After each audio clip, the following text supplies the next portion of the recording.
Hey, welcome back to another episode of Coffee with the Corvette. We haven't really posted much lately. It's not because we stopped working. I mean, there's just so many little things, so many phone calls that had to be made, making sure that everything's just right, reaching out to try to find somebody that could do our exhaust. I mean, the tolerances that we have to work with are going to be pretty crazy when you're using this frame. Because as you come out with your headers, you're going to come in here with the pipe, and I mean, this has to be precision. You're going to have a little knock in there when the car is running. That's just not acceptable.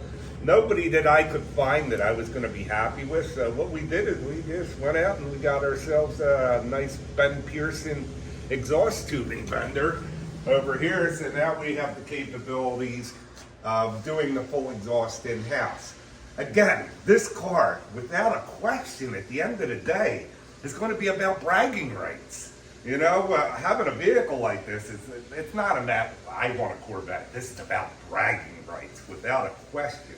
So I want bragging rights to say we did every bit of that in-house.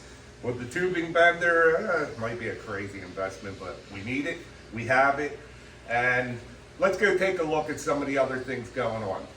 Okay, so here are some of the things that have been holding us up. It's all the fine little fasteners, things that I made here, but we're just about, this should be almost the rest of the bright work for the car. Here's all the stainless steel, your window surrounds. These are just your little trims around the rear hatch. If you watched the video you saw when we were doing the buffing of the copper on this thing came out gorgeous. You know, I've never seen a butt that had the front bow chrome like that, especially the hardtop.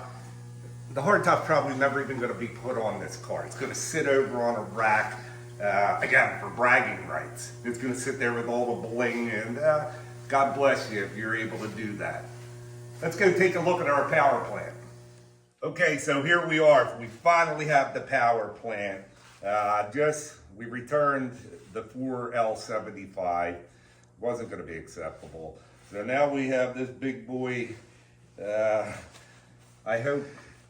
It looks like everything's here. I just don't see the shoehorn because, oh boy, it's going to be tight trying to get this in the car. Finally uncrated our motor. We're getting ready to do some really big things here. Hopefully tomorrow we're going to be setting this power plant. I am just waiting on motor mounts. It's really been hard with the supply chain issue out there, but we brought in our assembly table. We're going to be assembling the soft top. All the rails are done for the soft top now. Everything's been powder coated, rivets are done. So soon, in the next couple episodes, we're going to be putting the whole soft top together. Having that done, we have a lot of things coming up. Once we get over this little hump, we're going to move pretty quickly, and you're going to see this car come together. So please subscribe. I can't ask you enough. Please subscribe. Just hit the button. Doesn't cost you anything. If we ever start to bother you and you don't like our content, you can always unsubscribe. But just hit that button. Thank you so much.